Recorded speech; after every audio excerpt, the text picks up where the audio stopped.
महिला एक खंडहर से घर में आती है, काफ़ी पुराना घर हो गया था।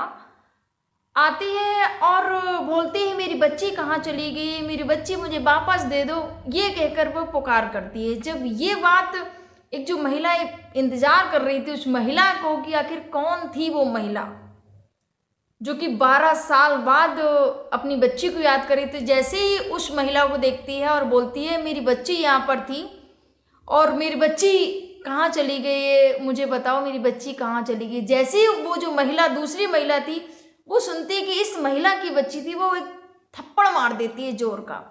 आखिर उस दूसरी महिला ने उस महिला को थप्पड़ क्यों मारा, क्या थी पूरी कहानी, जानने के लिए बने रहेगा पूरे वीडियो। आप सभी को मेरा प्रणाम, मैं सरिता राठौर। फ्रेंड्स, कैसे हैं आप सभी। आज की जो मैं घटना बताने जा रही हूँ उत्तर प्रदेश की नोएडा की है।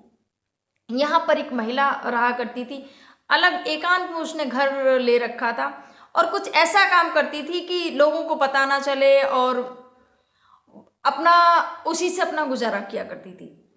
धीरे धीरे क्या होता है, उसकी घर में एक बच्ची का जन्म होता है।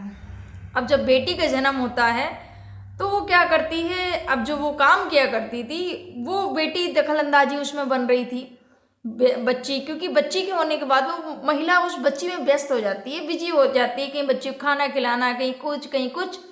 वो जो काम करती थी अपना पेट पालने के लिए वो नहीं कर पा रही थी। अब 6 महीने की बच्ची हो जाती है, महिला क्या करती है, बहुत ज़्यादा परेशान हो जाती है कि खाने के लिए भी तरसने लगती है, कोई भी पैसा नहीं है, इसको उस कहाँ से मैं क्या करूँ। महिला क्या करती है, 6 महीने की बच्ची को अकेले कमरे में छोड़कर वहाँ से दूसरे शहर चली जाती है। अब जो वो महिला दूसरे शहर चली जाती है उस बच्ची को छोड़कर, अब बच्ची रोती है लेकिन कोई भी बच्ची की आवाज़ को सुनने वाला नहीं था, क्योंकि जो घर था वो भी काफ़ी दूर था, जो बस्ती थी वहाँ से दूर था, क्योंकि उस महिला ने एकांत में घर ले रखा था, क्योंकि वो महिला सही नहीं थी। जब वो बच्ची रोती है कोई नहीं सुनने वाला होता है, पूरा एक दिन निकल जाता है।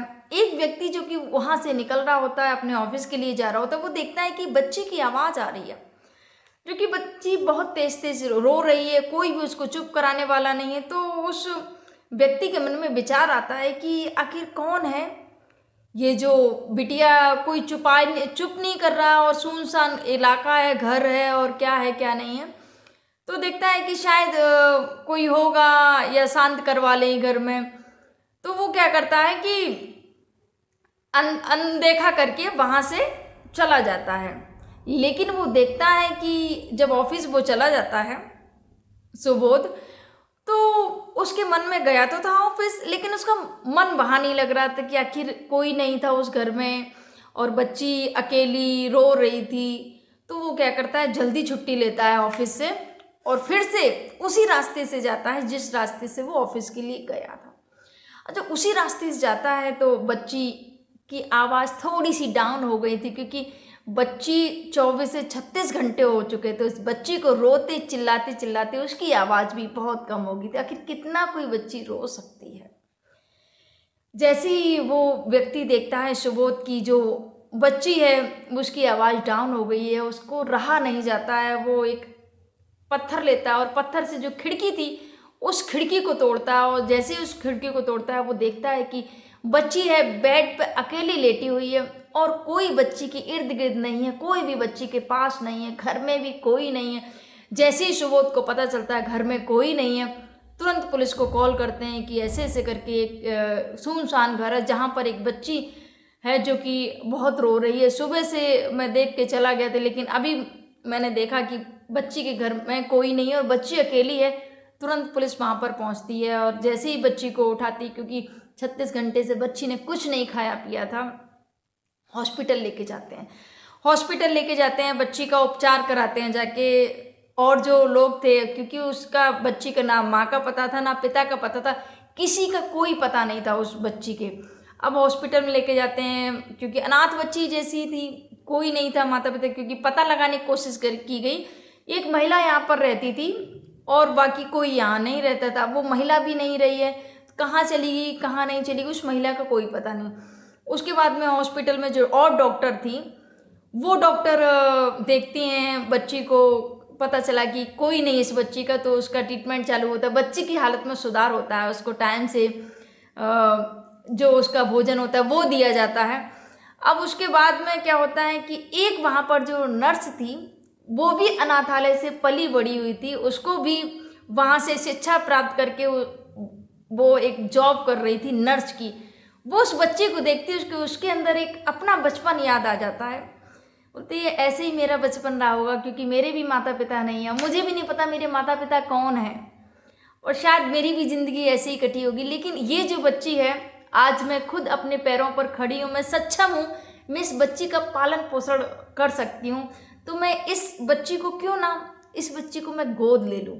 जब और लोगों को ये बात पता चली तो लोगों ने बोला कि तुम कैसी बातें कर रही हो, तुम्हारी अभी शादी भी नहीं हुई है। उस नर्स का नाम था सीमा। नर्स से बोले कि सीमा तुम्हारी अभी शादी भी नहीं हुई है, तुम इस बच्ची को कैसे क्या पालन पोषण करोगी, कैसे रखोगी इस बच्ची को। तो बोले कोई बात नहीं, मैं अपने अनाथालय आज जाती हूँ, मैं बात करके आती हूँ और लोगों से, जो जहाँ पर वो रहती थी अनाथालय में, तो वहाँ पर जाती है, बात करती है जाके कि ऐसे ऐसे करके एक बच्ची है, अगर आप लोग चाहें, आप लोग हमारी मदद करें तो मैं उस बच्ची को गोद लेना चाहती हूँ, लेकिन आप लोगों के सहयोग से ये सब होगा, आप लोग बताइए।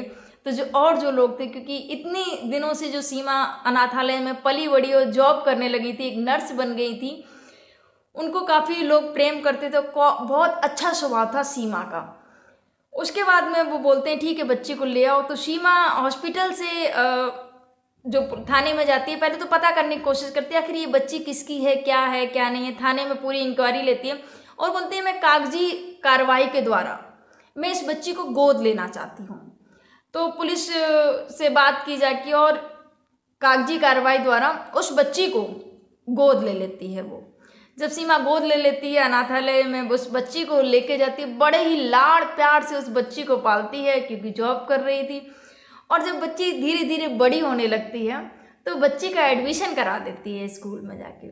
अब जब बच्ची का एडमिशन करा दिया और बच्ची भी माँ माँ कह के बुलाती उसको, सीमा को।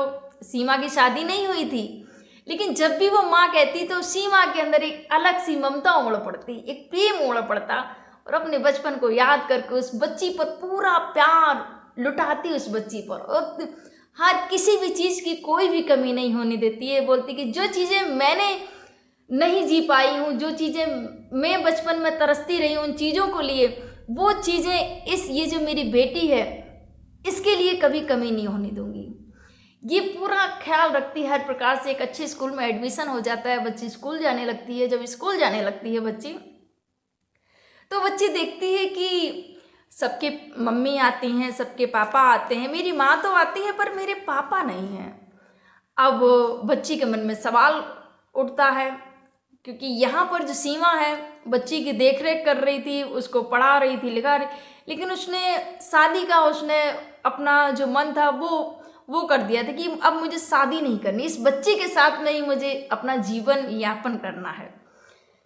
इसके बाद में बच्ची ने एक दिन सवाल कर दिया कि माँ, कि सबके पिताजी आते हैं, मेरे पापा कहाँ पर हैं। जब ये बात सीमा को पता चली कि बच्ची सवाल पूछ रही है, तो अब सीमा क्या जवाब दे समझ में नहीं आया। तो सीमा ने तुरंत बोल दिया कि बेटा आपके पापा ना इस दुनिया में नहीं रहे हैं। जब ये बात बेटी को पता चली तो बेटी वहाँ पर शांत हो जाती है, उदास हो जाती है और अपनी माँ के गले लग जाती है। सीमा भी अपने बच्ची को गले लगा के उसको सांत्वना देती है कि बेटा आपके पिताजी नहीं रहे इस दुनिया में। ये तो सीमा बोल देती अपनी बच्ची से, झूठ बोल देती, लेकिन कहीं ना कहीं सीमा के मन में था कि मुझे कम से कम पता लगाना है कि इसके असली माता पिता हैं कौन, और आज तक उन्होंने इस बच्ची को ऐसे क्यों छोड़ दिया और क्यों इस बच्ची की कभी तलाश नहीं की। ये बहुत सारी चीज़ें सीमा के मन में चलने लगती हैं। अब बच्ची 5 साल की हो गई थी। यहाँ पर जब बच्ची 5 साल की हो जाती है तो सीमा खोजने की कोशिश करती है। जहाँ से वो बच्ची मिली थी वहाँ पर डेली अपना अस्पताल भी जाती थी, और उसी रास्ते से निकलते हुए थोड़ी देर के लिए वहाँ पर रुकती और देखती है उसके इर्द गिर्द आखिर कोई आया तो नहीं, कोई है तो नहीं, कैसे भी पता चले, कोई तो सुराग मिलना चाहिए, आखिर ये बच्ची कौन है, इसके असली माता पिता आखिर हैं कौन। ये सब चीज़ें वो हमेशा सीमा की अब तलाश हो गई थी कि मैं अपनी बेटी को अंधेरे में नहीं रखना चाहती हूँ।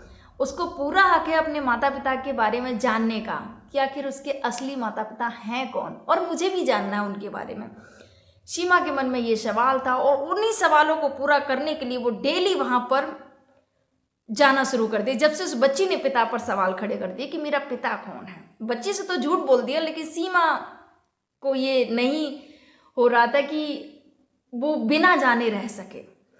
इसके बाद में एक दिन क्या होता है, 12 साल बाद वो जो महिला थी वो आती है, देखती है सीमा कि एक महिला है जो कि कमरे से आवाज़ आ रही है, उसी घर से आवाज़ आ रही है और वो महिला फूट फूट कर रो रही है कि मेरी बच्ची मुझे लौटा दो, मेरी बच्ची मुझे लौटा दो। ये कहकर रो रही है, दीवारों से बातें कर रही है वो महिला, घर से अपने बात कर रही है वो महिला कि मेरी बच्ची मुझे लौटा दो।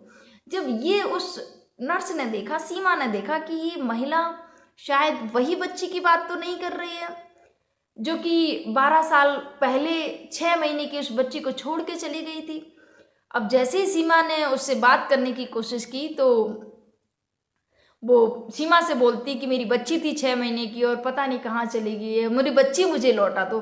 तो जैसे ही सीमा से उसने बात किया तो सीमा ने कुछ नहीं देखा, एक थप्पड़ मार दिया उस माँ को।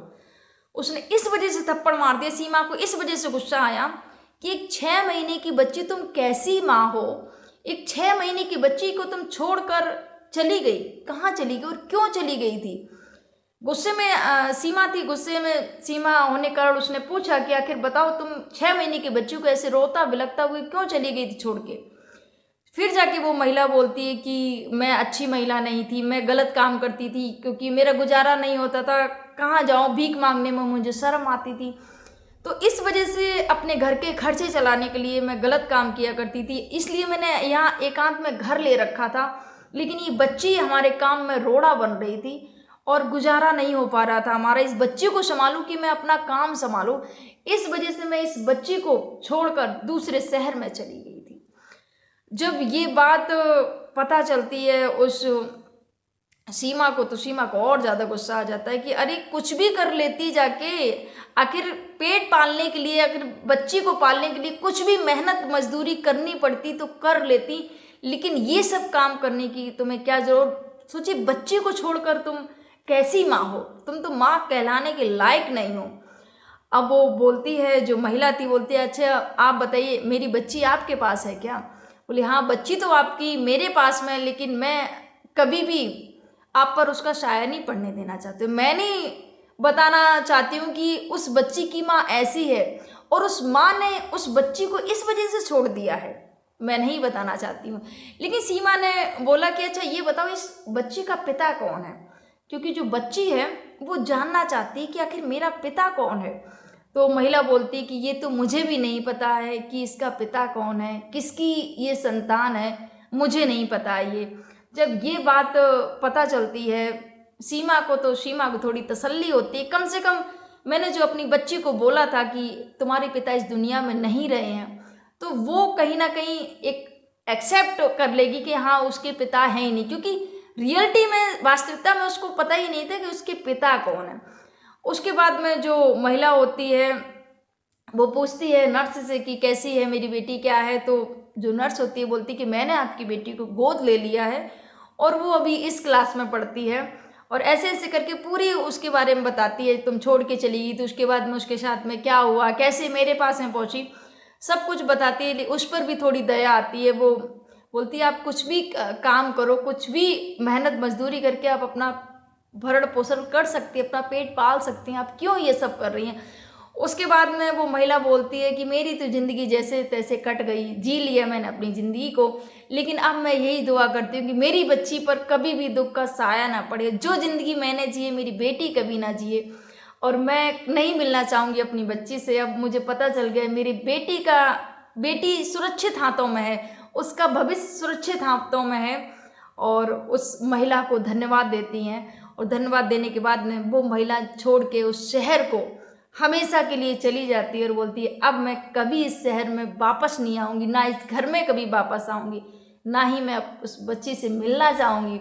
बस बहुत बहुत धन्यवाद आपका मेरी बहन, जिसने हमारी इस बच्ची को एक जो कि मैं इतनी छोटी छोड़ के गई थी, इतना पाल पोस के बड़ा किया, उसके लिए धन्यवाद दे के वो महिला चली जाती है। उसके बाद भी सीमा एक चैन की सांस लेती है कि उसको कहीं डर भी था कि कोई ऐसा कोई ना आ जाए कि हाँ ये बच्ची मेरी है, या दावा करे। ये बहुत सारी चीज़ें उसके मन में थी, क्योंकि सीमा को एक अटैचमेंट बहुत ज़्यादा लगा, अपनी बेटी के जैसे ही उसने उस बच्ची को पाल पोस के बड़ा किया था। यहाँ पर जो सीमा होती है, जो बेटी होती है दिव्या, वो बड़ी हो जाती है, और दिव्या जब बड़ी हुई उसको सीमा ने पढ़ा लिखा के डॉक्टर बनाया। और जब बेटी डॉक्टर बन जाती है, वो शादी करती है, तो शादी जब करती है तो एक शर्त रख देती है कि जो मेरी माँ है, क्योंकि सीमा को ही बच्ची माँ बोलती थी, और सीमा जो दिव्या थी उसको कभी ये पता ही नहीं चला कि मैं सीमा की बेटी नहीं हूँ, और ये पता लगने भी नहीं दिया किसी ने, और ना ही उसको पता चला कि मैं इनकी सगी बेटी नहीं हूँ।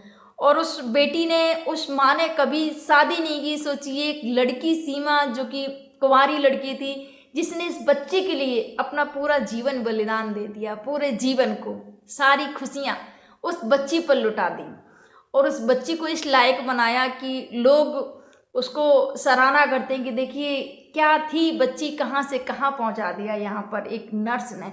बच्ची जब डॉक्टर बन जाती है, उसके बाद में शादी की बात होती है। जब लड़का देखने के लिए आता है उस लड़की को, तो वो स्पष्ट बात बोलती है कि ये मेरी माँ है, मेरे अलावा इनका कोई नहीं है, शादी मैं तभी करूँगी, ये मेरी शर्त है, मेरी माँ मेरे साथ ही रहेगी, इनकी सेवा करना मेरी जिम्मेदारी है। अगर आप इस जिम्मेदारी को उठाना चाहते हैं तब मैं आपसे शादी करने के लिए तैयार हूँ।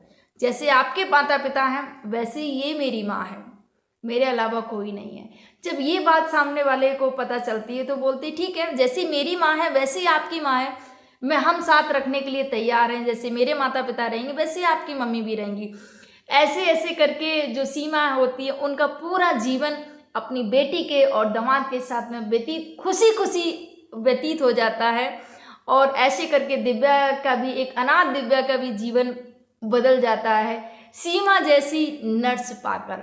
और जो सुबोध थे उनकी भी सराहना करना चाहूँगी, क्योंकि उनको जब उन्होंने देखा बच्ची को रोते हुए तो उनके मन में एक रहा नहीं जा रहा था, हलचल हो रही थी। ऑफिस तो चले गए थे लेकिन वहाँ उनको चैन नहीं पड़ रहा था कि वो बच्ची रो रही होगी, कोई है कि नहीं, आखिर क्यों इतनी तेज तेज बच्ची रो रही थी। और उन्होंने जाके पुलिस को बताया कि ऐसे करके बच्ची रो। पुलिस ने जाके हॉस्पिटल उस बच्ची को पहुंचाया, वहाँ पर उस बच्ची को नई माँ मिल जाती है, सीमा रूपी नर्स, जो कि जिसने पूरा जीवन बदल दिया। तो दिल को छू लेने वाली कहानी थी। कैसी लगी आपको कहानी, आपके क्या विचार है, कमेंट जरूर करिएगा। आप सभी को मेरा प्रणाम। जय हिंद, जय भारत, जय सिया राम।